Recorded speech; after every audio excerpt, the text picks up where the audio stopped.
Bonjour chers amis, mais quel bonheur de vous retrouver comme chaque semaine, c'est extraordinaire.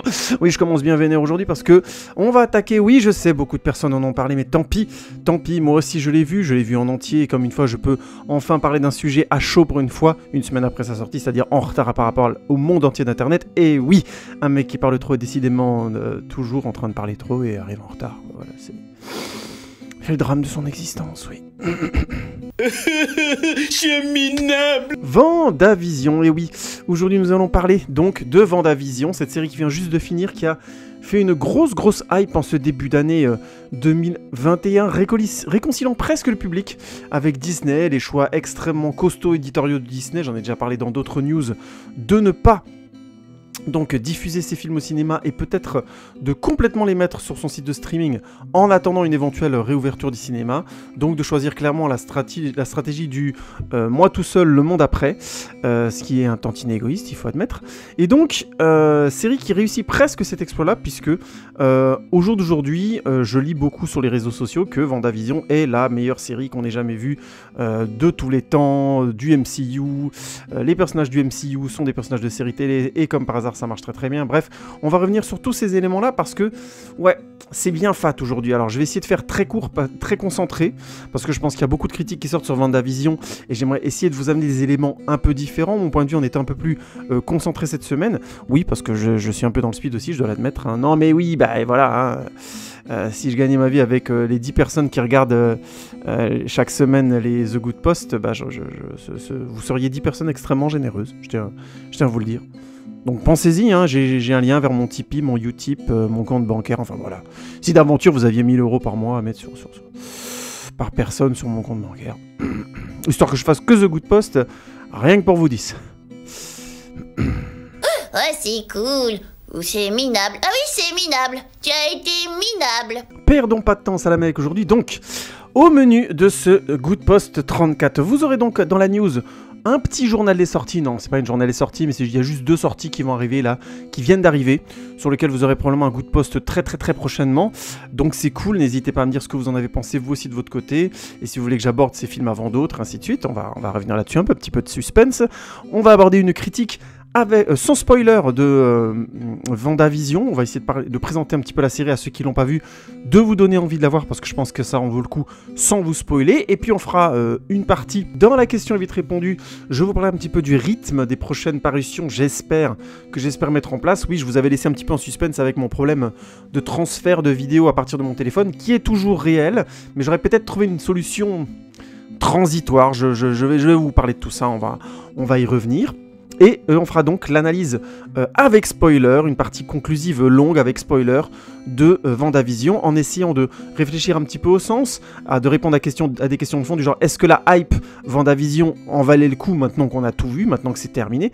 Est-ce que c'est aussi génial que beaucoup de personnes l'ont dit et le disent encore? Est-ce que les personnages du MCU sont des personnages de série télé, la qualité de la série Vendavision renvoyant d'après beaucoup les films dans les cordes? Bref, on va essayer de répondre un petit peu tout ça et l'avenir éventuel de cette série, mais aussi du MCU à partir d'un projet comme Vendavision. Bref, c'est bien fat, c'est bien dense, c'est The Good Post et c'est rien que pour vous les amis.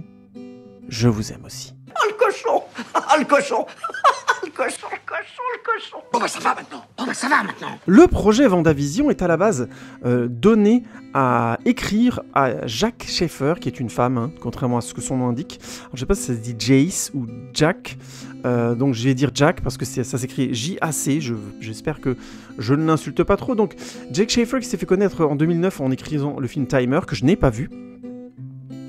Un court-métrage Olaf's Frozen Adventure dérivé du film Frozen, donc La Reine des Neiges, que je n'ai pas vu. Et par contre en 2019 elle a été au scénario de The Hustle, une comédie avec notamment Rebel Wilson et Anne Hathaway, qui était un remake d'une comédie des années 80 avec Steve Martin et je ne sais plus quel acteur, et Michael Caine je crois, je suis plus certain, qui était assez sympathique. C'était l'histoire de 2 arnaqueurs qui essaient de s'arnaquer d'abord puis finalement décident de faire équipe.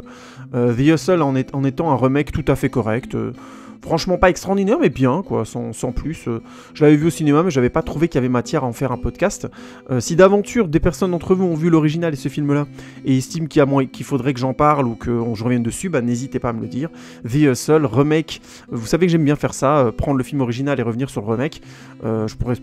Ça serait, à mon avis, très intéressant à faire. En tout cas, c'était un scénario correct. Pas extraordinaire, mais correct et bien fait. Et entre-temps, elle a donc été embauchée pour travailler sur la série WandaVision, et visiblement Kevin Feige, le grand boss de Marvel chez Marvel Disney, et donc grand boss du MCU, l'a aussi embauché pour rédiger l'histoire de Black Widow. Engagée à donf sur WandaVision, elle a vite laissé tomber le scénario de Black Widow, entre guillemets, en rédigeant l'histoire principale, tout en se concentrant essentiellement sur la série WandaVision. Alors, pour vous donner un petit peu le travail, elle a vite embauché, elle a vite fait comprendre au MCU que, donc à Kevin Feige et aux producteurs exécutifs, qu'elle voulait une série relativement courte, en 8 ou 9 épisodes maximum, que 10 épisodes, allez, ils étaient dans une marge entre 8 et 12 épisodes au départ du projet, et donc elle a embauché des scénaristes qui allaient travailler chacun sur chaque épisode, mais si vous regardez bien les crédits de chaque épisode, au final elle est souvent créditée, je crois qu'elle est créditée au générique sur 3 des 9 épisodes, ce qui est beaucoup. Et donc elle est techniquement scénariste, chef scénariste sur toute la série. Donc ça c'est au niveau du scénario, et donc au niveau de la réalisation, on a fait appel à un vieux briscard que je ne connaissais pas, qui s'appelle Matt Shakman, qui a commencé dans les séries télé, qui a énormément travaillé sur les séries télé à partir du début des années 2000. Il a notamment travaillé en 2005 sur la série Six Feet Under en réalisant un épisode. Il a aussi réalisé un épisode de la série Glee Betty, de Weeds, des séries qui ont vraiment du succès à l'époque. Bref, un réalisateur qui a plutôt bien marché, 5 épisodes sur la série Doctor House, qui est plutôt bon signe, un épisode sur la série Mad Men. Vous allez comprendre pourquoi je parle des séries sur lesquelles il a travaillé, avant de réaliser 2 épisodes sur la série Fargo, série extrêmement intéressante sur laquelle je reviendrai à l'occasion, de se commettre sur la mini-série Heroes Reborn, qui était une suite de The Heroes qui n'a pas du tout marché, 6 épisodes sur la très bonne série The Good Wife, sur laquelle je reviendrai à l'occasion, 2 épisodes sur la série Game of Thrones, un épisode sur la série The Boys, bref, un réalisateur qui tourne vraiment bien. Et là, j'ai pas parlé de la moitié, large du tiers de toutes les séries sur lesquelles il a travaillé. Visiblement, c'est un réalisateur qui travaille sur beaucoup de séries, et donc il est crédité à la réalisation sur les quasiment 9 épisodes, si je ne dis pas de bêtises, de WandaVision. C'est important parce que le ton de la série WandaVision est basé sur le principe, notamment dans ses premiers épisodes, sur une grande majorité de ces épisodes d'ailleurs, d'utiliser un style de série télé par épisode et de remonter le temps. Donc on commence le premier épisode complètement dans le style noir et blanc de la série Ma sorcière bien aimée, je crois que c'était Bewitched, le titre original. Je vous laisse découvrir un petit peu ce que c'est, mais je vais vous en parler, vous inquiétez pas, c'est juste pour vous donner une échelle d'idées, et on enchaîne petit à petit en faisant grimper chaque épisode de 10 ans en avant dans les séries. On reste en noir et blanc, puis on augmente le rythme dans la saison 2, on arrive au niveau de la couleur, je crois, à partir de la saison 3, et donc on reste dans le ton de la série Bewitched, mais adapté en couleur, donc qui a duré pendant plusieurs années. On s'intéresse aussi notamment au show de Dick Van Dyke, bref, des sitcoms américaines qui ont énormément de succès, et chaque épisode monte grosso modo de 10 ans dans le style, et là on voit clairement que le talent de Matt Shakman à la réalisation, ça a été de réussir à réellement respecter le ton de chacune de ces séries, notamment Kevin Feige et Matt Shakman ont pas mal parlé du fait qu'ils sont allés rencontrer Dick Van Dyke et des créateurs de ces différentes séries, qui sont pastichées dans WandaVision. Vous avez notamment aussi, si je dis plus de bêtises, vous avez un épisode qui pastiche Malcolm, qui est franchement absolument réussi. Je sais pas, une série que j'aimais beaucoup, Malcolm, mais ils ont vraiment compris comment ça fonctionnait. Pareil, un autre qui pastiche Desperate Housewives, et franchement, j'ai reconnu tout de suite. C'est assez incroyable ce qu'ils ont réussi à faire. On va revenir là-dessus après. Donc voilà, vous aviez ce duo de tête qui, à mon avis, a fait un excellent travail, notamment en comprenant très bien ce qui faisait la nature de ces séries, et ce qui, en grosso modo, allait rester dans l'esprit du spectateur, au tel point que ça allait être possible, sans dénaturer l'histoire de base de WandaVision, de l'évoquer rapidement, de l'amener très rapidement à l'esprit des spectateurs. Ce qui ne veut pour autant pas dire que le travail a été titanesque, parce que je lâche tout de suite une petite bombe. Au niveau de la reconstitution, au niveau du travail artistique, au niveau de la recréation au goût du jour de ces séries, à tous les niveaux, au niveau décor, au niveau costume, au niveau rythme, au niveau jeu des acteurs, au niveau découpage, au niveau photographie, C'est juste exceptionnel ce que cette série a réussi à faire. C'est quand même bien fait. Oh là là là là. Allez, remballe tout ça, Rémi, c'était écœurant à la fin. La news d'aujourd'hui, c'est 2 petites news. Il y a 2 sorties que j'ai trouvé intéressant de vous parler rapidement. La première, c'est Raya et le dernier dragon, le dernier de Disney Studio Animation, qui est, à mon sens, intéressant dans le sens où il sort complètement sur la plateforme de streaming. Le fait est que les cinémas sont toujours pas ouverts, donc forcément. Mais au-delà de ça, il y a aussi, je trouve, dans la sortie de ce film, un symbole qui est que voilà, Disney va clairement maintenant ne plus calculer. Pandémie ou pas, les films vont sortir maintenant. Il y a vraiment une sorte de rouleau compresseur qui se met en marche. Et je pense pouvoir affirmer sans... Je pense pas que je me trompe en disant que les films du MCU maintenant vont être programmés clairement à des dates et que si les cinémas ne sont pas ouverts à ce moment-là, ils sortiront quoi qu'il arrive. Il y a clairement dans la stratégie de Disney un désir de faire venir, d'attaquer très très très fort cette année et de faire s'abonner les gens à leur plateforme Disney+. Donc de ne plus du tout freiner sur le fait de soutenir les cinémas ou pas, blablabla, les distributeurs et tatati tatata. Disney perd énormément d'argent aux États-Unis en distribuant pas les films au cinéma, ils le savent. Donc autant attaquer à fond sur la plateforme de streaming, faire payer les gens pour voir les films. Alors je ne sais pas sous quel format Raya est diffusé. Je crois que, si j'ai bien compris, il est juste sur la plateforme de streaming et il n'y a pas de coût supplémentaire pour le voir. Il se trouve que le film est supposé sortir en avril en France, donc dans un mois, mais comme il est sur la plateforme de streaming de Disney+, et qu'il est déjà sorti sur la plateforme de streaming le 5 mars, aussi bien en Belgique qu'au Canada, je ne pense pas que Disney+ France ait choisi, sciemment, de se mettre en retard des autres plateformes de streaming francophones. Je pense que franchement c'est assez absurde et à mon avis, ils l'ont pas fait. Mais tout ça pour dire, c'est un film qui marque clairement le passage d'un système de diffusion jusque-là un peu balbutiant chez Disney, qui était encore un peu entre deux eaux, à faire des tests, comme je l'ai déjà expliqué dans d'autres news avec Mulan, notamment le live, en le mettant à 30$ sur leur site de streaming et en le mettant au cinéma, puis en revenant avec Soul en la fin d'année, le dernier Pixar, en décidant qu'il serait sur le site de streaming, point barre, et qu'il n'y aurait pas de surcoût, et ainsi de suite. Je vous avais déjà donné dans une autre news le nombre de téléchargements, le nombre de visions absolument dingues de Soul en l'espace de même pas 2 semaines, donc les 2 semaines de Noël. Bref, Disney a pu se rassurer en se rendant compte que le nombre de visions est renvoyé largement à un nombre d'abonnements qui a décollé, qui a vraiment explosé avec l'arrivée du film Soul, mais aussi avec les premières bandes annonces de WandaVision et des prochains projets du MCU. Donc assez clairement, les prochains films du MCU, que ce soit Black Widow, le prochain Spider-Man ou encore Shang-Chi qui est supposé sortir en septembre, je fais le pari, alors vous me mettrez des claques si c'est pas le cas, hein, mais je fais le pari que si les cinémas n'ont pas réouvert et que la diffusion est encore très limitée, Disney n'aura aucun doute et elle sortira directement sur leur plateforme de streaming. Quelle indignité. Pour clarifier les éléments que j'ai réussi à trouver entre temps, veuillez m'excuser, en fait, Raya sera accessible sur le programme Disney+, qui pour l'instant n'est pas Premium, Disney+ Premium, pardon, qui pour l'instant n'est pas disponible en France. Donc en France, on hésite encore au niveau de Disney France à savoir comment on va le diffuser, si on espère peut-être encore une levée des restrictions de cinéma et donc le sortir au cinéma à partir du 14 avril. Donc en France, il est visiblement pas disponible. Mais si on veut le voir avant, il faut être sur par exemple le Disney Plus Canada, payer son abonnement mensuel plus 30€ qui nous donne accès à l'abonnement premium. L'abonnement premium donnant accès mensuellement aux sorties cinéma exclusives de Disney. Donc ça fait l'abonnement mensuel, je crois que c'est 10€, 9 ou 10€ par mois, et plus 30€ par mois si on veut toutes les exclusivités cinéma mensuel. Donc mensuellement on paye, ou alors je crois que c'est à chaque film, non, excusez-moi, c'est à chaque film on paye 30 €, donc voilà, pour bénéficier de l'accès premium et donc visionner le dernier film qui sort.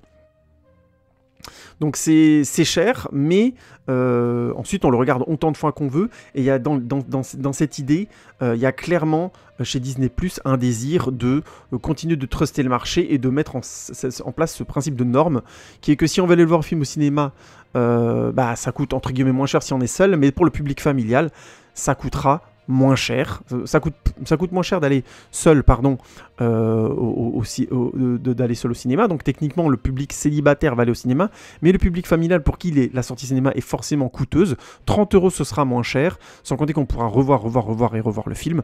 Donc c'est clairement le public familial qui est visé et à qui on incite à s'abonner, évidemment, et à faire voir du Disney en long, en large et en travers, à saouler nos petites têtes blondes, nos chères petites têtes blondes, ou plutôt nos petites têtes brunes, parce que voilà, il faut arrêter un petit peu avec le nazisme rampant. Tête blonde. Moi j'ai les cheveux noirs, je vais très très bien, hein. Je me sens tout à fait une race supérieure. Nul de la planète que je n'ai jamais vu passer ici. Nul. C'est trop nul. Tactiquement, techniquement. Et l'autre film dont j'avais envie de vous parler, c'est simplement Boss Level, le dernier film de Joe Carnahan. Joe Carnahan, réalisateur pour qui j'ai de l'affection, parce que j'aime bien. Je trouve que c'est un mec qui a fait des films vraiment intéressants. J'aime beaucoup Smoking Aces notamment, que je trouve vraiment un bon film. Je n'ai rien contre son film L'Agence Touriste, que je sais qu'il divise beaucoup. Beaucoup de gens estiment que c'est un mauvais film. Moi perso, c'est un film que j'apprécie. Et je le défendrai peut-être dans un prochain podcast. Il a des défauts, mais c'est un film que j'aime beaucoup. J'aime beaucoup le point de vue notamment d'adaptation de cette série des années 80, avec une sorte d'absence de cynisme qui est assez étrange, mais je reviendrai dessus à l'occasion.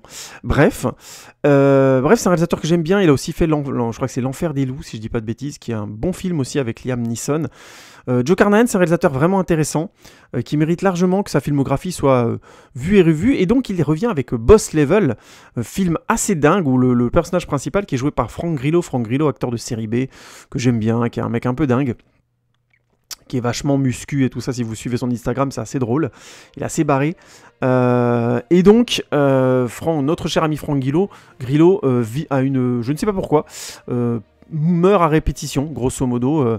À chaque fois, il se fait tuer. Et le seul moyen qu'il a de réussir à sortir de cette visiblement boucle, c'est de réussir à buter tous les gens qui essaient de le buter, sachant qu'il est poursuivi par un maximum de tueurs, des ninjas, une meuf qui fait du sabre, des mecs qui l'attaquent à l'explosif. Bref, je vous laisse découvrir la bande-annonce de Boss Level. Je pense que ça peut être vraiment un film sympa. Décomplexé, ça fait du bien de voir Joe Carnahan, je pense, se faire plaisir et faire du décomplexé, parce que c'est un réalisateur vraiment doué. Je trouve qu'il gère bien son découpage, c'est un bon artisan. Peut-être que le fond de ses films, et quand il a des messages à donner, sont discutables, même si Narc reste un film assez incroyable, un film noir absolument superbe. Mais je comprendrais par exemple sur l'agence touriste ou Smoking Aces qu'on puisse être assez dérangé par le fond, parce qu'en fait c'est assez bancal. Nonobstant, c'est un bon artisan et je vous conseille de tester Boss Level, que je n'ai pas encore vu, mais de le tester, de me dire ce que vous en pensez. Moi je vais essayer de le voir et je pense que je vous ferai un petit podcast prochainement. Bref, si vous avez l'occasion, Boss Level est sorti, c'est de Joe Carnahan et franchement c'est un bon réalisateur, donc faites-vous plaisir. Non, c'est pas vrai! Mais c'est super ça! Pourquoi tu me l'as pas dit plus tôt? Pour rappel, nous avons quitté nos chers personnages Wanda et Vision à la fin de Avengers Endgame. Vision étant, oui, spoiler, décédé, tué par Thanos en lui arrachant la pierre de l'esprit qu'il avait dans la tête. Sous les yeux de Wanda, et Wanda s'est vengée, a réussi à se venger plus ou moins de Thanos à la fin de Endgame, et donc on l'a laissé un peu prostrée sur le champ de bataille, le dernier plan sur elle étant essentiellement, je crois, si je dis pas de bêtises, à l'enterrement de Tony Stark, et on est resté là. Et donc nous retrouvons nos deux tourtereaux qui vivent dans une série, littéralement, une série télé, Ma sorcière bien-aimée. Donc, le pitch de Ma sorcière bien-aimée, c'était toujours le même principe. C'était un personnage qui, dans la version française, s'appelait Jean-Pierre, je crois, qui vivait avec sa femme. Et sa femme, en fait, une sorcière, qui connaît mal les us et les coutumes de la vie des gens normaux, qui utilise un petit peu ses pouvoirs de manière un peu maladroite, souvent très maladroite. Et c'est Jean-Pierre qui souvent doit lui faire la leçon, de lui dire non, mais c'est pas bien de faire ça, voyons. Et elle, son rêve, c'est de faire en sorte que Jean-Pierre soit heureux, d'être une bonne femme de maison. Et donc nous retrouvons nos deux chers amis Vision et Wanda dans ce contexte où la seule nuance c'est que Vision est bien un robot et donc il doit cacher son aspect, il doit à chaque fois qu'il sort de la maison pour aller à son travail de bureaucrate, de technicien, doit changer l'apparence de son visage. Donc c'est dans ce contexte de série télé des années 50 que nous retrouvons nos deux personnages. Alors vous allez me dire au début de la série pourquoi pas, seulement très vite on comprend que quelque chose ne va pas.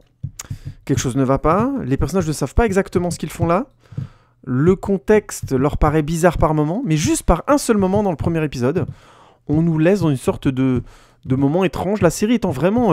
le premier épisode tournant vraiment autour d'un dîner, un événement que dont Vanda et Vision n'arrivent pas à se souvenir, mais qui doivent visiblement fêter ce jour-là. Alors ils pensent que c'est leur anniversaire de mariage ou quelque chose, même s'ils n'arrivent pas à se souvenir de leur propre mariage. Et donc, ils invitent Vision, pensant que l'événement était dû à inviter son patron à manger chez lui. Il l'invite à manger chez lui. Évidemment, Vanda n'était pas prête, et de toute façon, ce n'est pas une hôtesse de maison, donc elle est très maladroite.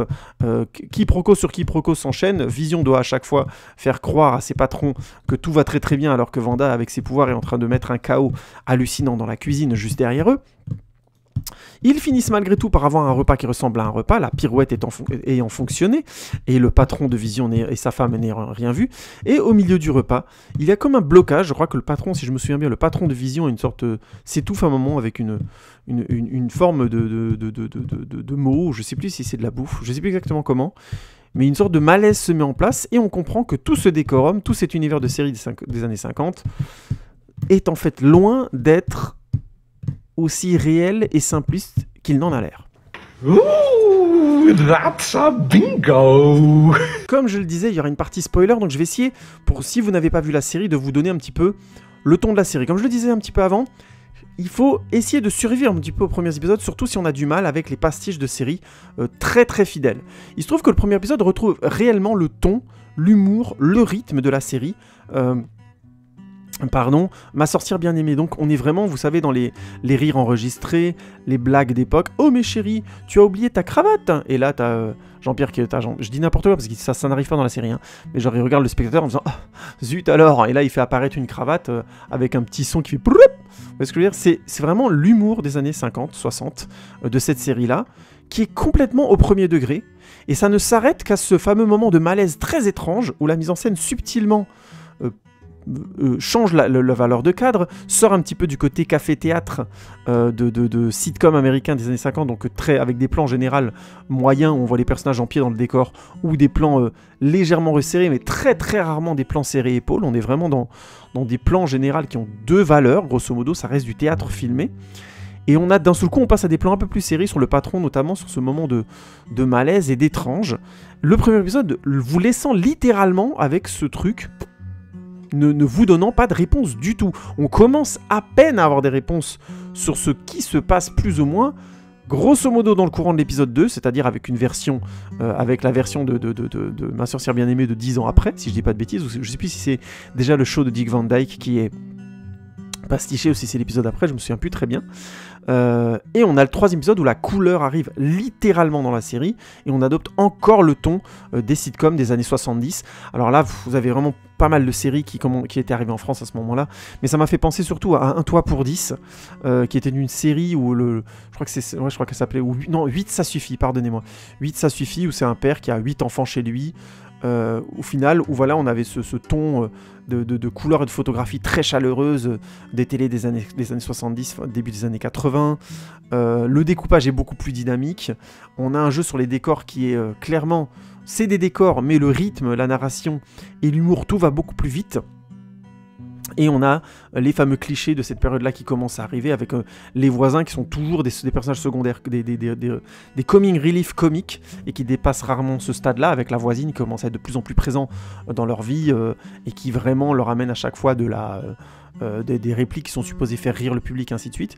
Et évidemment, plus la série avance, plus les épisodes avancent dans le temps, plus des moments de malaise et d'étrange commencent à se réaliser. Je crois que dès le troisième épisode, dès que la couleur est arrivée, on a ce moment où on a le voisin d'à côté qui est en train de couper les haies.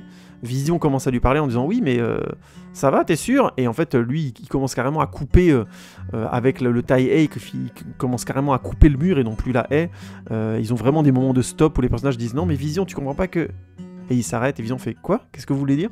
Donc on avance clairement dans une sorte d'étrange qui est extrêmement bien gérée parce que la série brise, entre guillemets, son quatrième mur dans sa propre fiction. Et c'est là où je pense que la série le fait bien, c'est qu'elle a fait ce choix très fort de dire vous aurez 2 épisodes où, grosso modo, à part un indice que ça ne va pas, vous aurez franchement pas grand-chose.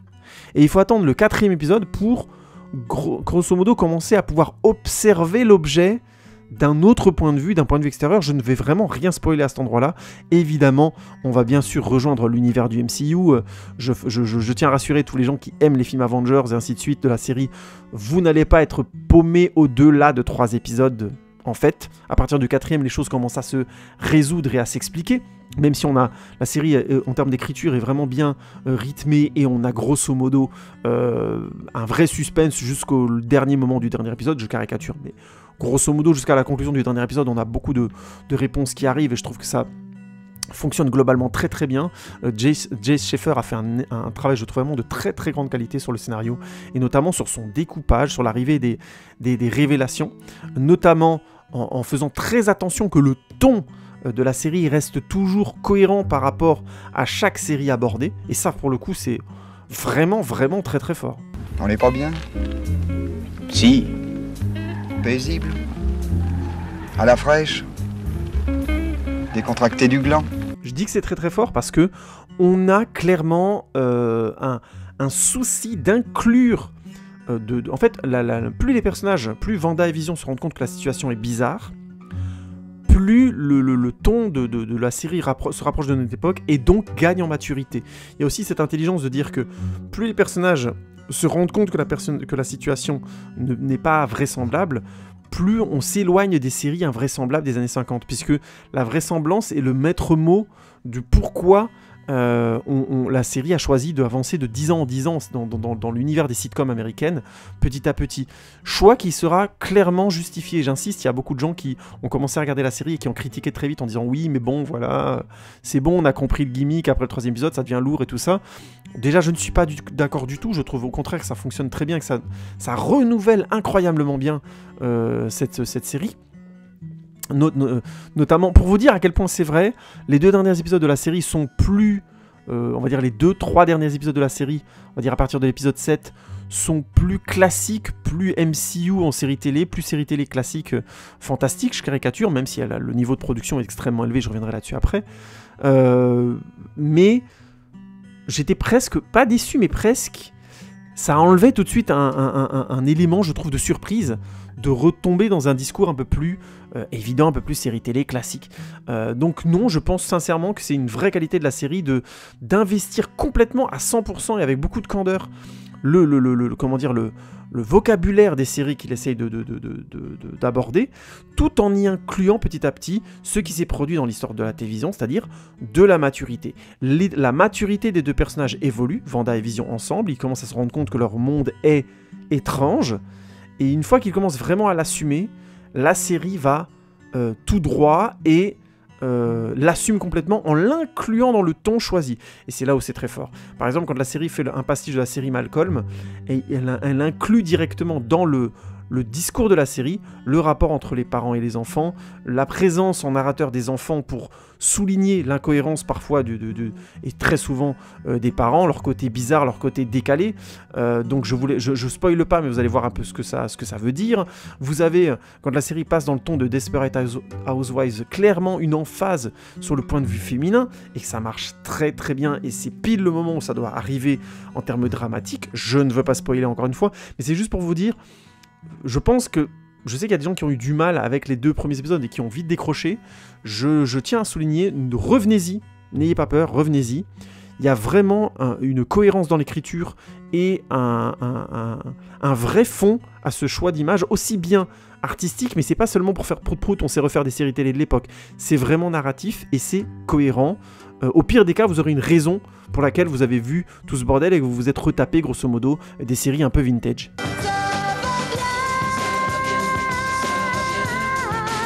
Je vais passer sur des choses évidentes.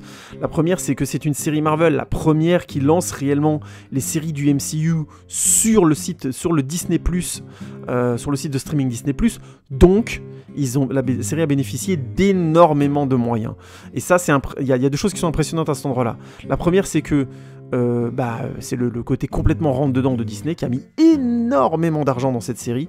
La série a un budget quasiment, un des budgets les plus lourds de l'histoire des séries télé, si je dis pas de bêtises. Ils sont quasiment à l'équivalent du budget d'une saison de Game of Thrones pour 9 épisodes, sachant que la saison 8 de Game of Thrones avait coûté extrêmement cher, mais je crois qu'ils sont quasiment à l'équivalent d'un budget moyen d'épisode de Game of Thrones. Alors quand on voit l'évolution, il y a quasiment un style par épisode, donc forcément sur 6 épisodes, donc forcément ça douille, ça c'est complètement logique, hein. Plus tu transformes ta série, chaque épisode en général, ce qui fait qu'une série coûte moins cher, c'est qu'au bout d'un moment tu réutilises les décors, les personnages, les costumes et tout ça. Là la série sur 6 épisodes change littéralement de vocabulaire visuel, d'évolution technique, et je vous parle même pas du matériel de prise de vue qui a probablement été adapté à chacun des styles. Le découpage, la mise en scène a dû être à chaque fois adapté, donc ça a dû être beaucoup plus long à travailler pour les acteurs. Bref, c'est une série qui de toute façon dans son principe était très ambitieuse et très coûteuse. Et ce qui est impressionnant, c'est de voir Disney prendre le risque d'aller aussi loin, quitte à perdre des spectateurs en faisant un pastiche d'une histoire de la télévision qui pour certaines personnes peuvent laisser complètement et juste se dire mais pourquoi on me file une série du MCU à la sauce ma sorcière m'a animé, je m'emmerde, c'est quoi ce bordel. Donc c'était, je pense, vraiment une prise de risque très très intéressante et très frondeuse, mais en plus ils y sont allés à fond, c'est-à-dire qu'ils ont vraiment donné les moyens à la série d'être ambitieuse, et ça marche comme par hasard. Oui, je reviens encore avec mes gros sabots de l'insingularité, mais quand on a un projet singulier et qu'il est produit au niveau de ce dont il a besoin, ça fonctionne, c'est tout, qu'est-ce que vous voulez que je vous dise? Moi j'ai qu'un mot à dire, ça claque, ça claque, ça claque. La deuxième porte ouverte, c'est que Elisabeth Olsen et Paul Bettany sont très impliqués, ils sont très très bons dans chacune des périodes, ils arrivent à montrer un éventail de jeux qui est assez impressionnant, aussi bien ils arrivent à se faire passer pour des acteurs des années 50 avec les mimiques, avec les poses, ils ont vraiment compris comment rendre ça, ils ont fait un super travail avec Matt Shakman, c'est pour ça que beaucoup de gens vont encenser la scénariste Jace Schaeffer, et ils ont raison, elle a fait un super travail d'écriture, mais je tiens à vraiment souligner le travail de Matt Shakman qui a pour le coup vraiment compris comment amener cette équipe, ces différentes équipes de tournage et les acteurs à s'imprégner à chaque fois d'un ton, d'une manière d'être en scène et d'interpréter leurs personnages. Les personnages ont vraiment 5 à 6 facettes différentes. Dans les 6 premiers épisodes, c'est quand même assez impressionnant et subtilement différent, qui plus est. Donc franchement, chapeau bas, les 2 acteurs ont été impliqués, et là franchement, c'est une série qui pour moi se met déjà en position pour mériter des prochains Golden Globes. Vous savez, les Golden Globes, c'est les fameux prix qui honorent les séries télé, les films et tout ça, mais beaucoup les séries télé. Et je serais pas surpris que cette série obtienne des Golden Globes prochainement, parce que au niveau du taf, tout le monde a été vraiment au taquet, quoi. Donc voilà, la deuxième porte ouverte, c'est ça, c'est que les acteurs ont été très impliqués, ils ont été très bons. Et vous rajoutez, allez, la troisième, c'est que au niveau effets spéciaux, au niveau action, on est dans du MCU, donc il y a du spectacle, il y a des effets spéciaux assez dingues, il y a un énorme travail sur le spectaculaire dans le bon sens du terme, qui sert vraiment très bien la série, et qui, à mon avis, va aussi remonter d'un cran le standard des séries de super-héros à la télé. Je pense que ce sera difficile maintenant. J'ai fait des critiques notamment de séries qui se permettaient grosso modo d'être dans un standard d'effets spéciaux assez moyen et qui donnait vraiment beaucoup plus d'importance à l'écriture, dans une écriture que je qualifierais de feuilletonesque. Et là je pointe du doigt toutes les séries du DC Universe, hein, c'est-à-dire le Flash, Arrow. Moi j'ai essentiellement vu Titans saison 1 et 2, mais j'avais vu notamment une baisse de qualité entre la saison 1 et la saison 1 de Titans, parce qu'on restandardisait à la manière de toutes les séries DC la série Titans, qui pourtant avait des bases pour faire des choses bien plus intéressantes que ça.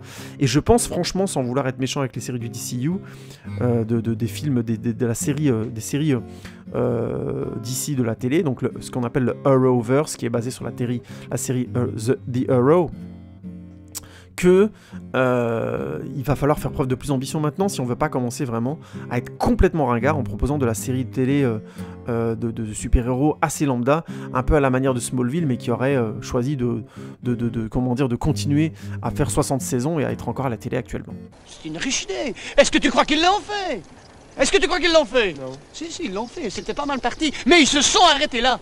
Mini conclusion de milieu, juste pour dire à toi qui n'a pas encore vu Vendavision, qui ne veut pas se faire spoiler et qui a bien raison, je ne vais pas te spoiler, je t'enjoins de regarder cette série. Je pense que si tu aimes regarder des séries télé ou que tu as une série télé de super-héros à regarder en ce moment, c'est Vendavision, oui, la plus récente c'est celle-là.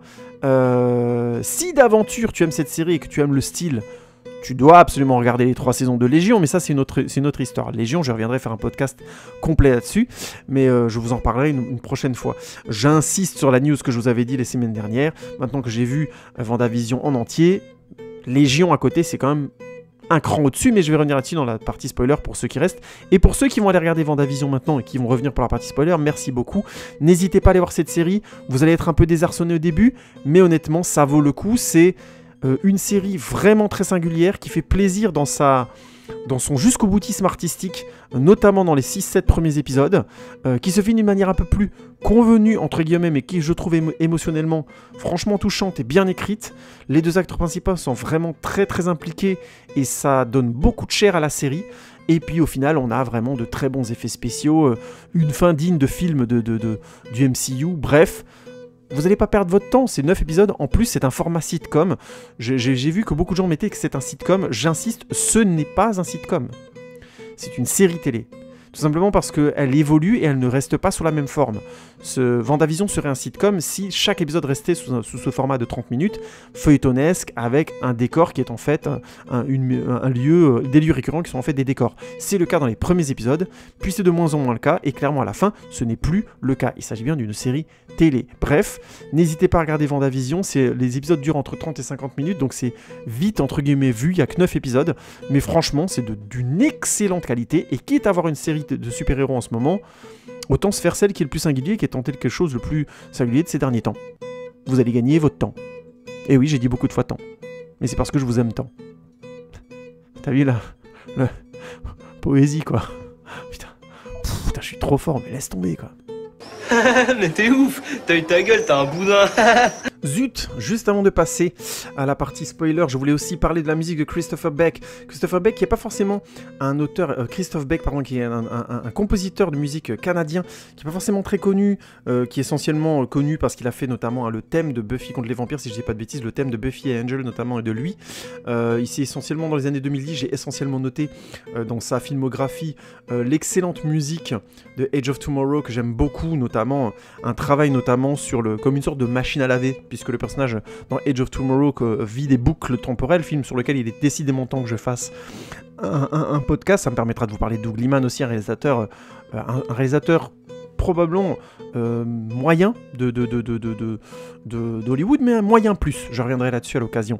Bref, et j'avais beaucoup aimé franchement son travail sur Age of Tomorrow avec ce thème qui revenait sans arrêt, qui est une sorte de et ça revenait sans arrêt comme ça, comme une sorte de roulement pour évoquer de manière militaire la boucle temporelle dans laquelle le personnage est coincé, que j'avais beaucoup aimé. C'était simple mais très efficace. Bref, compositeur que je trouve vraiment intéressant, qui a aussi travaillé notamment sur le Ant-Man de Peyton Reed. C'est lui la fameuse musique qui a l'air de mimer les pas de musique. Oui, je fais des musiques à la bouche aujourd'hui, je suis de bonne humeur. Vous savez, c'est le fameux qui est le thème de Ant-Man. Et en fait, derrière, ça fait c'est-à-dire que ça rime. Oui, je sais, aujourd'hui, musique à la bouche, c'est mon truc.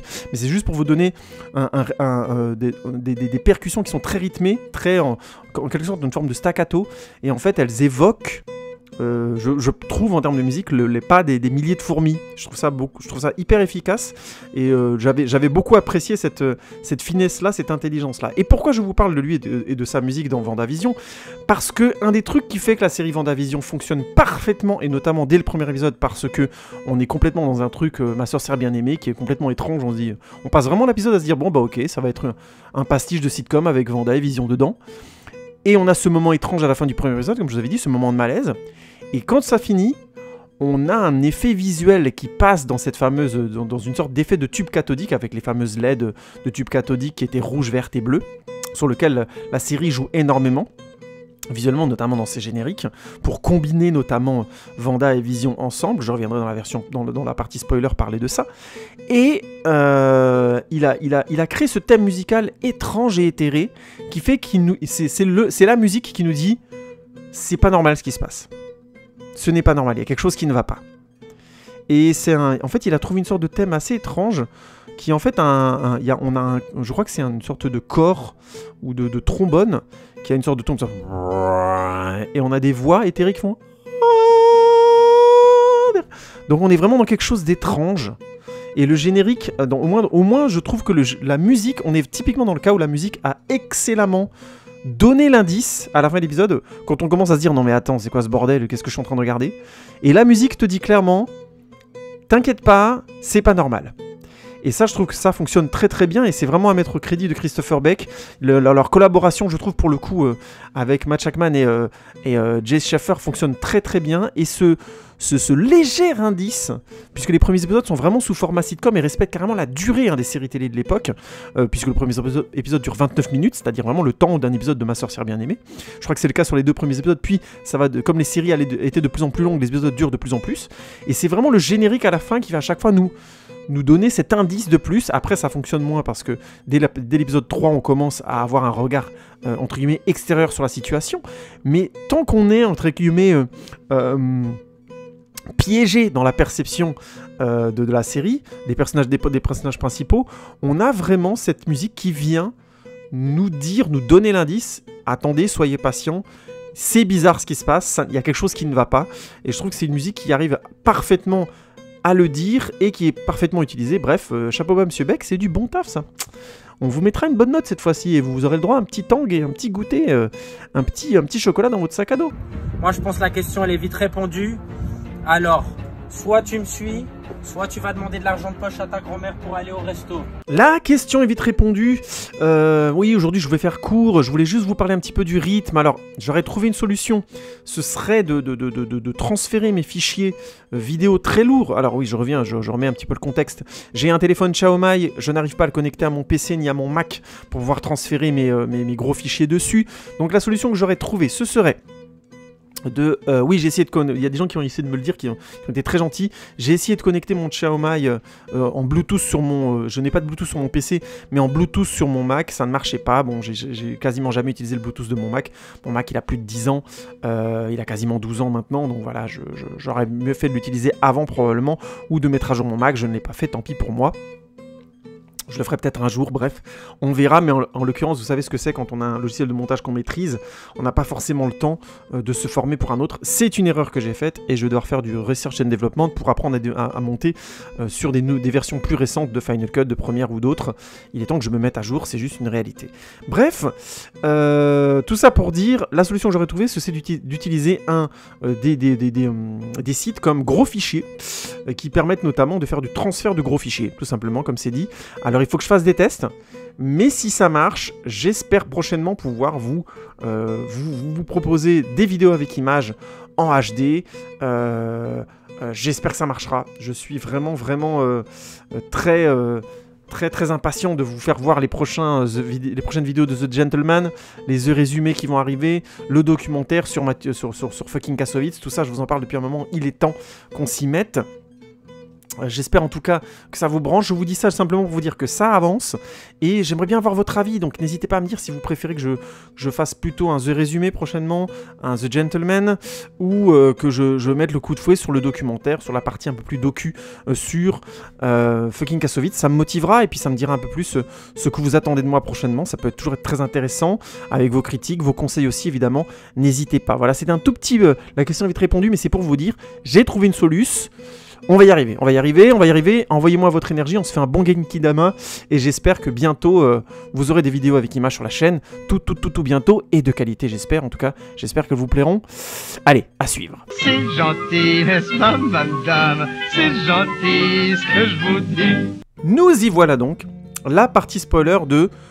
WandaVision, vraiment j'espère que vous avez vu la série parce qu'une grande partie de la qualité de la série c'est son suspense et le fait qu'elle arrive à très bien maintenir, je trouve, le qui fait quoi, le qui entre guillemets, qu'est-ce qui se passe, qu'est-ce que c'est que ce bordel, le suspense de la série le maintient très bien, le malaise que la série arrive à mettre en place est très efficace, notamment pendant 6 ou 7 épisodes, donc je vous déconseille vraiment d'écouter cette partie si vous ne l'avez pas vue. Regardez les 9 épisodes d'abord et revenez avec plaisir écouter The Good Post et me dire ce que vous en pensez évidemment, c'est ce qui m'intéresse le plus. Dans les commentaires, tous réseaux sociaux confondus, n'hésitez pas, un petit peu de pub ça fait jamais de mal, même quand ça passe par là. Mais qu'est-ce qui se passe dans mon cul là ? Alors, procédons dans l'ordre. Vous avez vu la série, c'est trop tard, maintenant je spoil comme un salopard, vous allez pouvoir me détester. Donc vous savez que donc l'univers de la série se passait donc dans ce qu'ils ont appelé The X, un univers parallèle, une sorte de zone, de grand dôme, que Wanda a construit malgré elle, dû à sa grande souffrance, à sa grande détresse d'avoir perdu Vision. Vision qui, avant de disparaître, avait acheté une maison pour eux, et oui, dans la petite ville de Westview, et sous le coup de la tristesse et de la colère et de tout ce qui a pu animer quelqu'un qui est en pleine souffrance d'avoir perdu son âme sœur, puisque je trouve vraiment que la série, les films le rendaient déjà bien, je mets de gros guillemets parce que je vous renvoie à ma critique notamment de Infinity War et de Avengers Endgame, je le disais, je le pense toujours, que l'histoire entre Vision et Wanda était beaucoup trop vite brossé.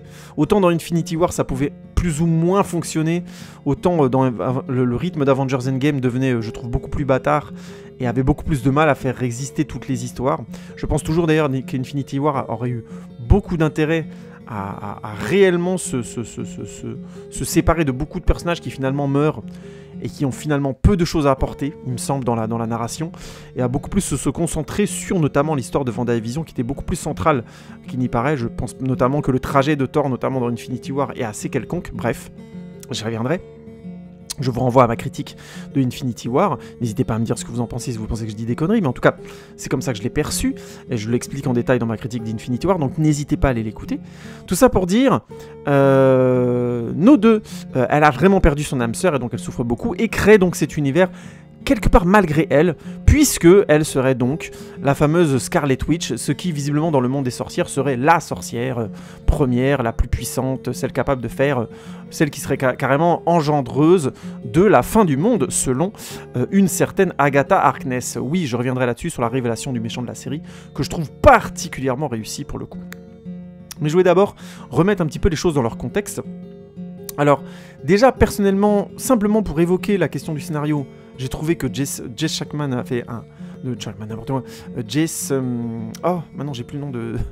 Pardon, Jess Schaeffer, excusez-moi, de l'autrice de la série. J'ai trouvé que c'était... qu'elle avait parfaitement rythmé, mais vraiment parfaitement rythmé les épisodes, qu'elle avait très très bien géré la montée du suspense et de l'étrange dans la série, et le fait que Wanda ignore ce piège entre guillemets elle-même. J'aime beaucoup comment la série évolue, avec d'abord cette première phase où elle ignore avec Vision ce qui se passe, et elle se contente d'expulser tous les gens qui essaient d'enrayer le rêve, hein, tout simplement. Donc en expulsant par exemple le fameux ce moment hyper étrange où on voit un apiculteur sortir des égouts, enfin, un truc qui nous avait complètement désarçonné. Moi et ma compagne, quand on a vu l'épisode, on était vraiment restés sur le cul, mais qu'est-ce que c'est que ce truc, à l'expulser en disant juste non, que j'avais trouvé particulièrement étrange et bien fait, à expulser littéralement le personnage de Monica Rambeau hors à coup de son pouvoir là, de ces fameux boules d'énergie là, boules d'énergie, hashtag Usul, et j'avais trouvé particulièrement efficace donc la montée quelque part de l'incompréhension entre elle et Vision, étant vraiment le cœur de la série, où on arrive vraiment à des clichés de séries télé parfaitement réussis, notamment quand on arrive dans la série Malcolm, où on sent vraiment que le père et la mère ne sont plus d'accord. Et il y a tout ce truc sur les costumes, sur le fait de faire revenir les costumes déjà, de manière, le clin d'œil est super sympa et fonctionne très bien, de faire venir les costumes des bandes dessinées, hein, les vrais costumes de la vraie apparence de Vision dans la BD et de la sorcière rouge dans la BD, mais aussi de montrer comment leur dissension commence à se créer, comme par hasard, au moment où il met des costumes, c'est le moment où ils se mentent l'un à l'autre, où Vision commence clairement à comprendre qu'il doit chercher ce qui se passe, qu'il y a quelque chose qui ne va pas, et qu'il commence clairement à discuter la nature de ce qui se passe et finalement de ce qu'il est. Brillamment amené, avec l'épisode suivant vraiment excellent, où on est dans Desperate Housewives, où elle maintient clairement Vision à distance, et de son inconscient même, c'est ça qui est très beau, maintient Vision à distance, notamment avec cette séquence très drôle où Vision est dans une camionnette avec Darcy, et on a voilà, tous les éléments possibles qui viennent les empêcher, les enfants qui traversent la route, les camions, les trains, enfin voilà, j'ai trouvé ça vraiment très drôle et très efficace, comment la lecture psychanalytique de la série était finalement très très maîtrisée, et comment elle commençait à s'auto-analyser en se disant non, j'ai peut-être un problème, mais c'est pas grave, je vais m'en sortir. Donc le déni entre guillemets de ce qui se passe, jusqu'à évidemment l'excellente révélation de Agatha Harkness comme l'étant l'ennemi de la série, mais simplement quelqu'un qui exploite ce que Wanda est en train de faire, y trouvant réellement pour elle-même un intérêt, c'est-à-dire le fait qu'elle a supputé que c'était une sorcière, qu'elle avait raison et que c'est carrément la sorcière rouge, et donc elle pourrait récupérer complètement le pouvoir de la sorcière rouge. La série, à partir de là, je pense, perdant légèrement en intérêt, même si on a encore un excellent épisode où ils vont dans les souvenirs, où Agatha force Wanda à retourner dans ses souvenirs et donc à nous révéler clairement l'histoire.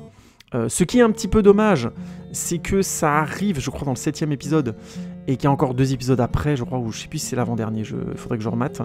Mais j'ai trouvé que ça enlevait de la surprise. Évidemment, il faut à un moment donné résoudre l'intrigue, et ça enlevait un peu de surprise. Tout comme, je mets tout de suite un deuxième bémol, et oui, je vais faire pas mal de critiques sur la série, mais vous allez comprendre que c'est pas forcément des critiques négatives dans le fond. Ça suffit. Ça suffit. Parce que oui, c'est pas une critique forcément, parce que je pense qu'à un moment donné, le spectateur a besoin de réponses, et je pense qu'ils ont trouvé le bon équilibre. Moi, je suis plutôt quelqu'un qui aime la radicalité. Donc si la série était restée complètement abscon, quasiment jusqu'aux dernières minutes du dernier épisode, j'aurais kiffé, et j'aurais tout regardé. Mais voilà, j'ai d'autres plaisirs. J'ai aussi eu le plaisir de voir ces séries refaites avec un souci du détail qui m'a scié, qui m'a renvoyé à des séries que j'ai regardées de manière très légère quand j'étais gamin, et j'ai eu l'impression de les revoir complètement. Donc il y a peut-être un côté, je dirais pas nostalgique, mais un côté fan de cinéma et fan de la capacité à faire des choses singulières qui m'auraient drainé dans la série sans problème, mais je pense que le spectateur moyen s'en fout. Lui, il veut une intrigue centrale qui, à un moment donné, décolle, explique, résout, clarifie ce qui se passe, ce que je comprends tout à fait. C'est juste, c'est pas un jugement de valeur que je fais, hein, c'est vraiment une manière différente de percevoir l'objet audiovisuel, et je pense que c'est intelligent de la part de Marvel et de Jay Schaeffer d'avoir retrouvé, entre guillemets, le grand public à un moment donné, en introduisant le personnage du Capitaine Rambeau et de toute l'équipe du Sword, c'est-à-dire de l'ancien Shield, qui est devenu le bouclier, qui est devenu l'épée, ce qui est tout à fait cohérent dans l'univers du MCU, et je pense que c'est une évolution aussi qui va faire du bien aux séries télé, aux films, de sortir un petit peu le Shield de ce rôle Nick Furien, même s'il y a une série Nick Fury qui va, à mon avis, traiter ça, et qui est clairement vendue dans les scènes post-génériques. J'y reviendrai après sur l'après-Vendavision. Et à mon avis, on a vraiment cette partie, je la trouve marrante, plutôt sympa, notamment le personnage de Darcy fait beaucoup de bien à la série, Kat Dennings amenant beaucoup d'humour dans cette partie-là, le personnage du Capitaine Rambeau et de Jimmy Woo étant vraiment très bien, mais le méchant, on va dire, de la série, le deuxième méchant de la série, le Capitaine je sais plus quoi, je trouve pas qu'il soit très intéressant. Au final, c'est encore un mec qui veut juste utiliser, qui veut une arme, quoi, tout simplement, qui veut une arme. C'est pas très intéressant, pas très profond. Peut-être la seule limite de la série, peut-être sur ce personnage. J'aurais aimé quelqu'un de plus fin qui voit d'autres tenants et aboutissants avoir un mutant, ou enfin, en l'occurrence, j'ai lâché le mot, j'ai spoilé, mais en fait, normalement, dans les Avengers de base, Wanda est un mutant comme son frère, ce qui n'est pas le cas dans les films du MCU, bref. En tout cas, avoir un super-héros avec des super-pouvoirs capable de redessiner la réalité, je pense qu'on aurait pu avoir quelqu'un de plus subtil en face qui aurait eu d'autres ambitions. Bref, c'est finalement le personnage de Agatha Harkness qui prend conscience de ça, mais même elle, c'est pas forcément très intéressant, puisque au final, son objectif in fine, c'est d'essayer de comprendre, mais surtout de récupérer tous les pouvoirs, toute l'énergie de Wanda. Donc c'est pas la grande subtilité sur le fond, mais je trouve que dans le cas du capitaine machin truc, j'ai vraiment oublié son nom, je me souviens plus du tout du nom de ce fameux capitaine, dans le cas de ce fameux capitaine, je trouve pas ça très intéressant, mais ça donne, je pense, d'autant plus d'intérêt au personnage de Agatha Harkness. Voilà, le directeur Tyler, j'ai pas trouvé que c'était un personnage très intéressant, mais par contre, ça a permis aussi à la série d'arriver avec la très bonne révélation du personnage de Agatha Harkness, personnellement que j'ai beaucoup aimé, puisque c'est le dernier moment où la série fait vraiment une pirouette temporelle complètement dingue, où quand Agatha Harkness est découverte, donc on a ce fameux moment, ce petit clip musical qui a explosé sur YouTube. Vous mettez, je crois que c'est It Was Agatha All Along, je crois que c'est ça, le clip a littéralement explosé à internet, YouTube notamment, avec des millions et des millions de vues, si je dis pas de bêtises. Bref, mais à juste titre, parce que la révélation fonctionne très bien, parce que l'humour de la série rejaillit d'un seul coup, mais de manière beaucoup plus cynique, avec un autre degré de noirceur que je trouve pour le coup très intéressant. Est-ce que je trouve que c'est bien géré jusqu'au bout? Et est-ce que le personnage a ce niveau de cynisme? Non. Je pense que malheureusement, un des points faibles de la série, c'est que le personnage d'Agatha Harkness, finalement, sur les 2 derniers épisodes, elle est assez sadique avec Wanda, mais ça reste un personnage assez premier degré qui veut juste avoir le pouvoir. Et aussi, à cet endroit-là, j'aurais préféré qu'elle essaye, par exemple, à un moment donné, d'être proche de Wanda, dans le bon sens du terme, plutôt que d'essayer de la manipuler. C'est finalement pas quelqu'un d'être très subtil une fois qu'elle a révélé qui elle était. Et ça, c'est un peu dommage, je pense. La série avait largement les moyens d'avoir cette finesse-là. La série, heureusement, a d'autres finesses, hein, je vais y venir, vous inquiétez pas. Mais quitte à faire un petit point sur les méchants, c'est le peut-être point faible de la série. La révélation d'Agatha Harkness est hyper intéressante. Son développement in fine, pas tant que ça. Donc voilà, c'est un petit peu... C'est peut-être pour moi le point faible, il est là, c'est toute l'histoire où on voit les personnages développer un peu ce qu'est le X, le capitaine Rambeau, essayer de comprendre ce qu'on doit faire, la dissension entre le capitaine Rambeau et le directeur Tyler sur le comment agir vis-à-vis de ça. Pourquoi pas? C'est intéressant, ça permet à la série d'avoir des moments, je pense, intéressants. Ça permet aussi au personnage de Vision de se révéler sur d'autres manières et d'être vu d'une autre manière par d'autres. Notamment le côté très très sympa, je pense vraiment, du personnage de Kat Dennings, de Darcy Lewis, qui revient donc, qui était un personnage qui était donc dans les films Thor et qui pour le coup revient très très bien, puisqu'elle est vraiment très drôle, elle a un humour et un regard sur les choses qui est vraiment très sympathique, et le fait qu'elle soit fan du sitcom qu'elle arrive à voir, qu'elle arrive à voir à l'extérieur, et qu'elle quelque part soit en empathie avec eux instantanément, c'est hyper intéressant, puisqu'en tant que spectateur on se sent proche d'elle, mais aussi parce que ça amène de la fraîcheur tout simplement dans cette partie de la série qui, à mon avis, se prend très au sérieux, mais qui au final dans le fond est pas très intéressante et va pas très très loin, quoi. Mais enfin, ça va pas! Mais c'est juste insupportable! Arrêtez! Mais je tiens quand même à modérer ce que je dis, parce qu'il y a des subtilités qui m'ont beaucoup plu. J'ai beaucoup aimé notamment la conclusion entre les deux visions, très intéressante. C'est culotté, c'est bien écrit surtout, de voir les deux visions se finir par plus parler que se battre. Et ça fonctionne très très bien, c'est très très cohérent, et on a vachement envie de savoir ce qu'on appelle celui qui a été surnommé White Vision, donc le Vision blanc, voir ce qu'il va devenir. Je trouve ça très intéressant, et ça amène naturellement la série à l'autre point fort de la série, c'est cette conclusion très très belle et très dramatique, où Wanda doit dire au revoir à sa famille, une famille dont elle rêve et qu'elle veut, et qu'elle a le pouvoir de maintenir dans une forme de réalité, mais qu'elle choisit de faire disparaître. Et c'est effectivement là un acte extrêmement héroïque. Et j'aime beaucoup l'idée que la série le montre, le donne à être vécu, mais qu'en parallèle aussi, on a vu qu'elle a, même si c'est à son corps défendant, même si elle n'a pas fait exprès, elle a fait vivre à des centaines de gens, des milliers peut-être, un cauchemar monstrueux. Et ça fait d'elle un personnage extrêmement ambivalent, je trouve, sur la fin de la série. Elle est clairement touchante et elle est victime, on est d'accord, mais on serait typiquement dans le cas d'une personne qui serait condamnée. Grosso modo, on lui dirait vous avez blessé les gens de manière involontaire, mais vous les avez blessés. Donc si on devait la juger, on la condamnerait. Vous voyez ce que je veux dire? Pas forcément gravement. On dirait vous avez besoin d'un suivi psychologique, blablabla, mais vous comprenez ce que je veux dire. Ce que j'essaie de pointer, c'est à quel point ils ont réussi un des grands effets de la série, c'est d'arriver à faire du personnage de Wanda pas une héroïne à 100% et facilement, une vraie héroïne dans le sens du sacrifice, absolument, mais quelqu'un qui franchit aussi le cap du deuil, qui avait besoin de franchir de ça, et qui malheureusement, avec son pouvoir, avec ce qu'elle est, crée des secousses absolument terribles, qui engagent plein de monde dedans. Le personnage de Monica Rambeau est devenu un super-héros, hein, littéralement, avec un pouvoir et tout.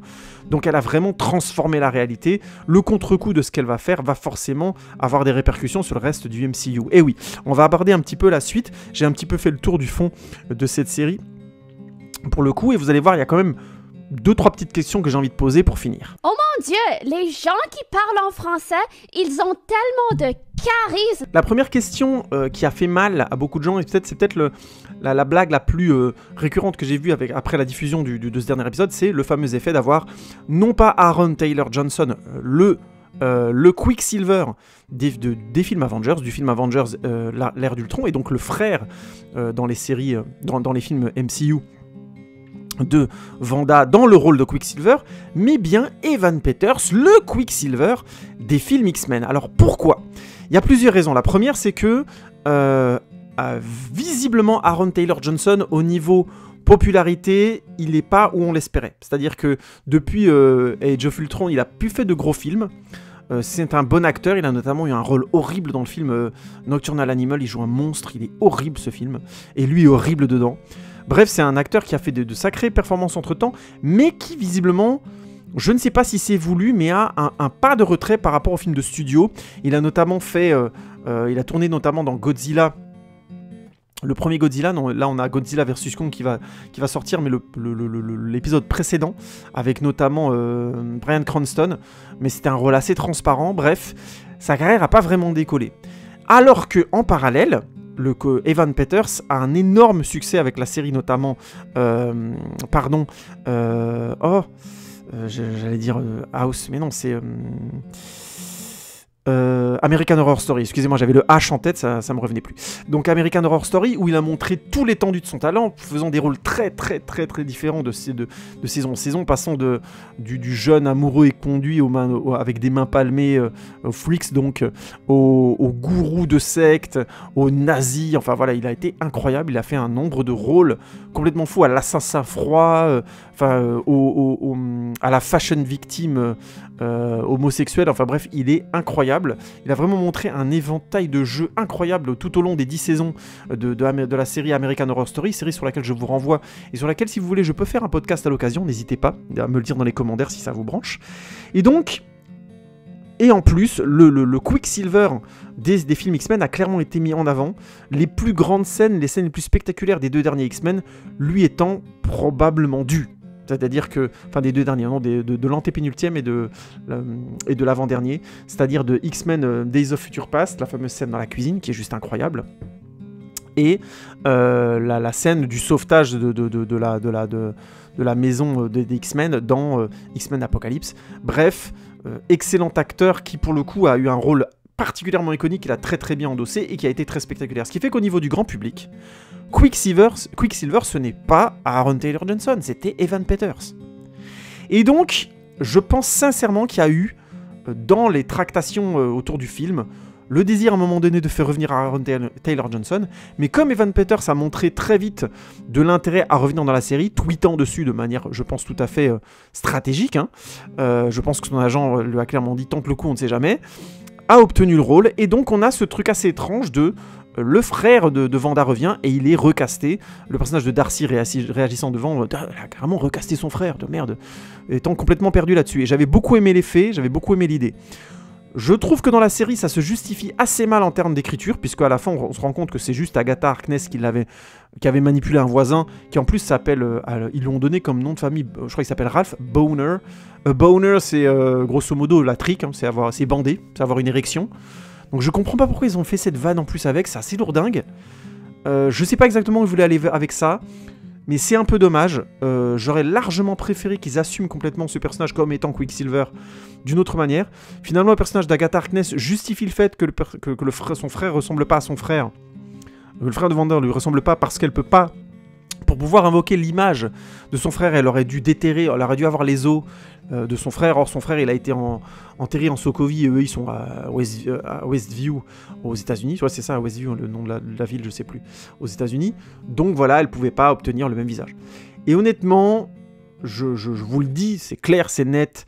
J'en suis convaincu à 99%, vous aurez du mal à me faire changer d'avis, mais n'hésitez pas si vous avez des éléments qui me feraient retourner ma veste comme une petite tapette que je suis, que c'est clairement le choix d'avoir pris le Quicksilver le plus populaire. Sachant qu'en plus, Evan Peters était populaire à la télé et au cinéma. C'est-à-dire qu'en faisant une série télé et en mettant Evan Peters dedans, ils savaient qu'ils allaient de toute façon franchir le 4e mur comme il faut. C'est-à-dire en créant une hype, en ramettant les fans d'Evan Peters et en créant ce truc assez étrange de putain c'est Quicksilver mais c'est pas le Quicksilver machin mais c'est le Quicksilver d'X-Men blablabla. Bref, ils savaient qu'ils allaient relancer en plus un catalogue qu'ils ont racheté, c'est-à-dire le catalogue X-Men de Fox a été racheté par Disney, donc c'est tout bénef, à tous les niveaux. Disney était gagnant, ils savaient qu'ils allaient relancer les abonnements au Disney+, qu'ils savaient que les DVD de X-Men allaient être revendus parce que Evan Peters dans le rôle de Quicksilver avait beaucoup plu aux gens. et qu'il avait les scènes les plus spectaculaires probablement des derniers films X-Men. Bref, c'était un coup marketing extrêmement intelligent. En termes d'écriture, je trouve que ça se justifie moins, et c'est encore une fois un point faible, je trouve, in fine, à mettre dans l'écriture de WandaVision. Tu vas avoir des gros problèmes. Non mais c'est pour expliquer le T'es discours. malade. Mais qu'est-ce que... Enfin, tu sais ce que tu dis ou quoi? Mais on peut rien dire ou quoi, merde? Mais putain, tu vas avoir un point rouge. Mais non. Allez hop, Mais j'explique. Découpé à la machette, sac poubelle. Non. Et hop. Mais non, mais arrête. Tu vas finir à la décharge. L'après WandaVision. Allez, évoquons ça pour finir, pour conclure un peu tout ce bordel.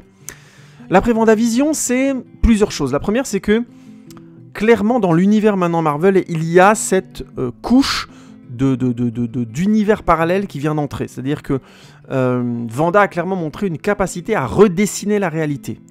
Et la scène post-générique avec elle, on la voit clairement, on la voit se balader devant une sorte de cabane toute seule dans les bois.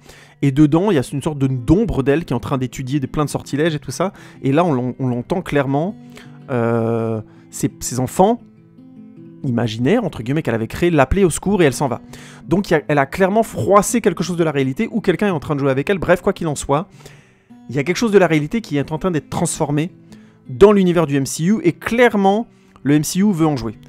Je vous renvoie à toutes les rumeurs énormes qui ont tourné autour notamment du prochain Spider-Man qui est supposé être un Spider-Man multivers où on est supposé voir plusieurs Spider-Man de différents univers. Bref, ils ont beaucoup déliré sur le multivers. Le prochain Doctor Strange s'appelle Doctor Strange in the Multiverse of Madness dans lequel il y aura Wanda. Donc, on a clairement un désir dans le MCU de rebattre les cartes de cet univers dans cette nouvelle phase du MCU et de clairement repartir sur d'autres bases en allant carrément trafiquer le continuum de la réalité. Dans le même temps, un nouveau projet qui s'appelle The Mutants est en développement dans le MCU. C'est le nouveau nom du projet X-Men dans le MCU. Ça ne s'appellera pas X-Men, ça s'appellera The Mutants, a priori, donc les mutants. Donc vous avez compris l'idée, l'avenir du MCU part clairement de cette base qu'est la série WandaVision, et la série WandaVision avait donc comme objectif de vraiment marquer le coup, aussi bien en termes de production qu'en termes d'écriture, qu'en termes d'ouverture de l'univers, pour un univers beaucoup plus dense et clairement ambitieux, qui va transformer la nature des relations entre les différents personnages, avec des personnages qui vont devenir d'un seul coup beaucoup plus au premier plan. En tout cas, Wanda est clairement vendue à la fin de la série comme un personnage de premier plan. Oh my God! Puisque la série s'appelle WandaVision, il y a aussi l'avenir du personnage de Vision, qui maintenant, on a donc un Vision blanc, qui a donc les souvenirs de Vision, à proprement parler, celui qui est mort dans Infinity War, donc qui va revenir, alors sur quoi, sous quelle forme? Bah, la question est complètement posée et je pense que c'est très intéressant de voir ce que ça va devenir parce que le personnage pour le coup est intéressant. Alors beaucoup de rumeurs déjà d'une saison 2 de WandaVision évoqueraient une suite entre les deux personnages. Je pense que vu l'histoire d'amour et la qualité des émotions, je trouve que c'était très beau. En tout cas le final de la série est très touchant. Je pense tout à fait qu'il y a un vrai potentiel d'écriture à cet endroit-là. Alors est-ce qu'il y aurait moyen d'avoir 9 épisodes ou 6 épisodes de la densité des 6 premiers épisodes de cette première saison? Peut-être, a priori j'en sais rien. Je pense que c'est possible, il y a tout à fait des histoires dingues autour du personnage de la sorcière rouge dans les comics dont il serait bon de s'inspirer pour continuer à créer une série qui à mon avis garderait cette singularité et ce niveau d'extrémisme entre guillemets lié pour une série avec un aussi gros budget au grand public. Mais bon, on verra ce qu'il va devenir. J'ajoute tout de suite la deuxième scène post-générique où on a la première scène post-générique où on attend que le personnage du Capitaine Rambeau qui est clairement cherché par un Skrull, les fameuses extraterrestres qu'on voyait dans le film Miss Marvel. Alors si vous n'avez pas vu, c'est pas grave. Grosso modo, c'est des extraterrestres qui ont la capacité de prendre l'apparence des êtres humains. Et on voyait à la fin de Miss Marvel que le personnage de Nick Fury était notamment dans un vaisseau dans l'espace et qu'il vivait avec les Skrulls. Donc clairement, le sous-entendu, c'est que c'est bien Nick Fury qui envoie chercher le Capitaine Rambeau, qui pense qu'elle mérite, qu'il a besoin d'elle, notamment dans son équipe, sachant qu'une série a priori prochaine de 8 épisodes baptisée Nick Fury, avec Samuel L. Jackson, est en tournage, ou a fini de tourner, je ne sais plus, et donc devrait sortir l'année prochaine ou l'année d'après, et va complètement se baser sur la guerre, entre guillemets, entre l'humanité, et je ne sais pas si c'est les Skrulls ou d'autres races. Bref, on passe vraiment dans l'intergalactique, Nick Fury prenant un rôle très très différent du coup, et prenant une défense de logique, hein, celle qu'il avait prise dans la BD aussi, non plus une défense simplement des États-Unis, mais bien une défense de la Terre en entier. Donc voilà aussi un troisième axe de l'avenir du MCU. Mais voilà, mais c'était sûr en fait, c'était sûr. Dernier élément, et pour conclure, je dirais simplement que j'ai trouvé cette série WandaVision excellente sur bien des points. J'ai trouvé vraiment les 6-7 premiers épisodes vraiment très bons.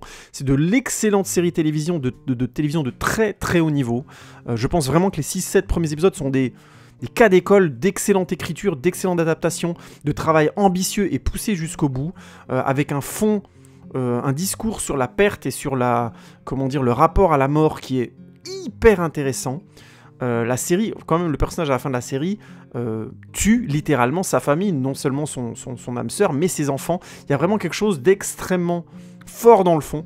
Et j'insiste sur un point, je pense vraiment que le MCU a tout intérêt maintenant à aller à ce niveau d'extrême et à ne plus redescendre vers des films aussi lisses et aussi peu impliquants que Miss Marvel ou par exemple Ant-Man 2, qui sont pour moi vraiment des films qui font mal à la série dans le mauvais sens du terme, c'est-à-dire que en allant chercher un public un peu plus, entre guillemets, un peu moins intéressé par cet univers-là, ils ne font que réduire, je pense, à chaque fois, la qualité du travail de ces projets-là. Alors que de projets beaucoup plus singuliers en parallèle, qui mériteraient largement que le public les aborde avec un regard, un respect qui est celui envers des projets, je pense, singuliers. Oui, je pèse mes mots. Je sais que quand je fais mes critiques, on me dit souvent, oui, je suis un peu en train de lécher, de cirer les pompes à Hollywood et de tailler, de faire des petites gâteries à mon copain Mickey. Alors bon, déjà, je fais ce que je veux avec Mickey, hein, il fait ce qu'il veut de son corps et moi aussi. Je pense que tant que Minnie est d'accord, je vois pas le problème. Et puis deuxièmement, quand la qualité est là, que la singularité est là, faut l'admettre, c'est tout. On s'en fout qu'il y ait de l'argent, du machin, du truc. On peut discuter de l'argent, ça fait partie du truc, c'est très intéressant et il faut en parler. Je suis le premier à critiquer notamment le néant des films qui coûtent extrêmement cher, de Michael Bay notamment. Allez-y, shots fired. Donc oui, on a, je pense, eu de la chance d'avoir ce genre de série et il faut espérer que le MCU continue à aller vers ce genre de films et de séries télé. Je vais répondre à deux choses pour finir. La première, c'est que non, les personnages de Marvel ne sont pas des personnages de séries télé. Je trouve que WandaVision est, à l'inverse, une série télé au niveau du cinéma. En termes de mise en scène, en termes d'ambition, en termes d'écriture. C'est une excellente série télé. Et à chaque fois qu'une série télé devient excellente, on pourrait largement la regarder au cinéma, on n'aurait aucun souci. Si on se tapait les 9 épisodes de WandaVision au Cinoche, à mon avis, on prendrait une claque, tellement la mise en scène est bonne, équilibrée, et qu'elle tient la route. Ce ne sont pas les personnages du MCU qui sont devenus des personnages de séries télé parce qu'il y a eu plein de films et que c'était mal écrit et que des fois c'était mal équilibré, c'est vrai. Si je devais faire un parallèle avec une série télé, je dirais simplement que les personnages du MCU sont passés par de bons et des moins bons épisodes. Voilà. Je dirais simplement que si on devait prendre tous les films de l'MCU, je dirais que ce serait une bonne série avec d'excellents épisodes au milieu et des épisodes filler un peu moins intéressants. Mais je n'irai pas jusqu'à dire que les personnages du MCU sont des personnages de série télé parce que je pense vraiment que la plupart des films sont allés beaucoup plus loin que ça. Je vous renvoie notamment à mon podcast sur les meilleurs films du MCU, mais en fait ce sont les films les plus singuliers du MCU. Je vous renvoie à ma critique notamment de The Winter Soldier, de la trilogie Captain America dans The Good Post, mais aussi de la trilogie Iron Man, entre autres, sans compter les films des films qui ont des mentions honorables pour moi, comme Doctor Strange, ou encore, qui sont vraiment, au contraire, c'est pas des mentions honorables, je trouve excellents et singuliers en soi, comme les Gardiens de la Galaxie 1 et 2. Non, moi je crois qu'il faut que vous arrêtiez d'essayer de dire des trucs. Ça fatigue déjà, puis pour les autres, vous vous rendez pas compte de ce que c'est. Mais, et je finirai là-dessus, WandaVision n'est pas un chef-d'œuvre.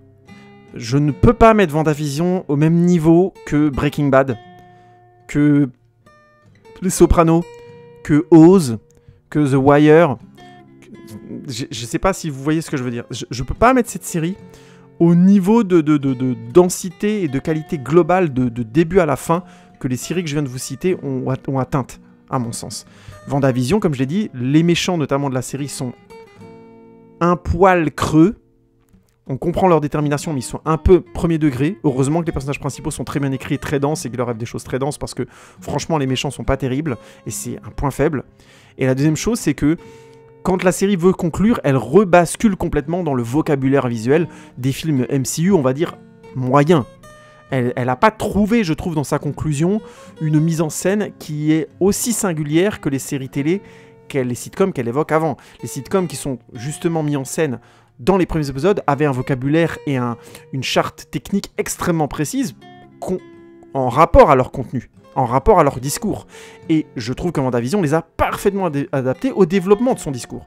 Mais une fois sorti de cette charte visuelle, je trouve la charte visuelle de la série, mis à part son générique extrêmement intéressant avec cette recomposition d'éléments du tube cathodique qui renvoie clairement à l'évolution de l'image audiovisuelle du tube cathodique, des premiers tubes cathodiques jusqu'à l'écran de cinéma et carrément au numérique. C'est hyper intéressant comme construction de générique.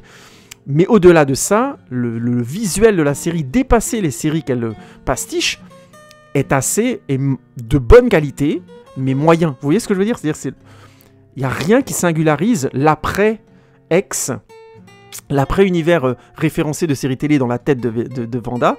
Rien ne le remplace vraiment. On est dans de la mise en scène moyenne, de très très bonne qualité, mais moyenne. Quand je dis moyenne, c'est pas singulier. Vous voyez ce que je veux dire ? On peut prendre ces bouts d'épisodes et les mettre à la fin, je caricature d'un film du MCU X ou Y, ça ne choquerait pas le visuel. C'est là où c'est problématique. Comme j'avais pu expliquer à quel point la mise en scène dans Civil War était extrêmement bien gérée par rapport à son discours, et à quel point les frères Russo faisaient la même chose, malheureusement, dans Avengers Endgame, avec le même style visuel, ce qui prouvait que quelque part Civil War était un peu un accident, et que eux-mêmes n'avaient pas cerné à quel point leur mise en scène était juste par rapport à l'écriture de Civil War, et que du coup Avengers Endgame aurait mérité peut-être une mise en scène légèrement différente parce que c'est pas la même écriture. Et ben c'est exactement ce que je suis en train de vous dire. Entre l'écriture de la série et son visuel, il y a quelque chose qui n'est pas allé jusqu'au bout, notamment quand la série devient elle-même dans les derniers épisodes. C'est pour ça que je serais déçu si la deuxième saison partait sur cette base et considérait qu'il y a une sorte d'autopilote qui se met en place. Bien au contraire, c'est exactement l'inverse qu'il faut faire. C'est continuer à chercher le ton particulièrement visuel de cette série.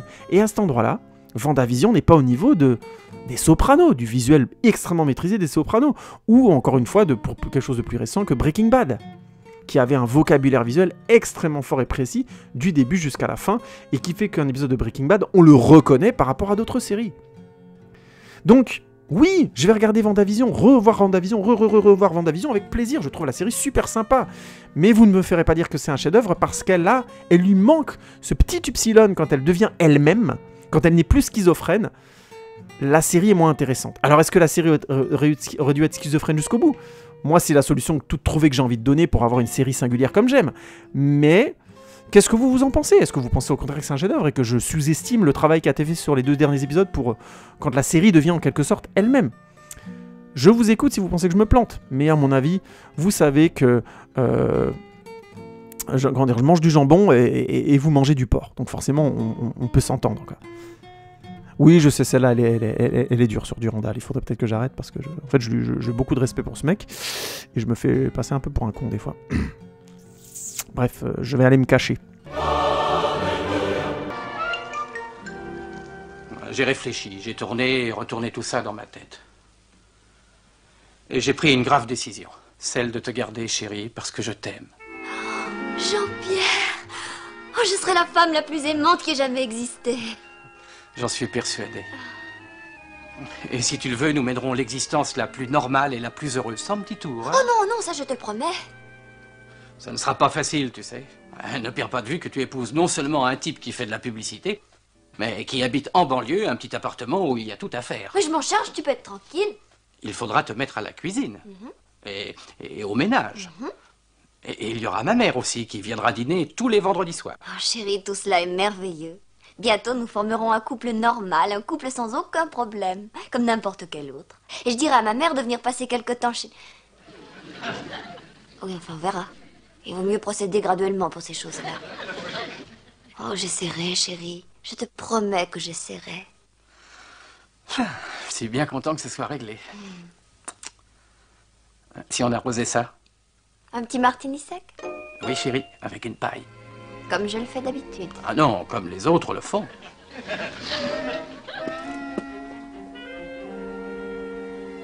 Il n'y a plus à reculer à présent.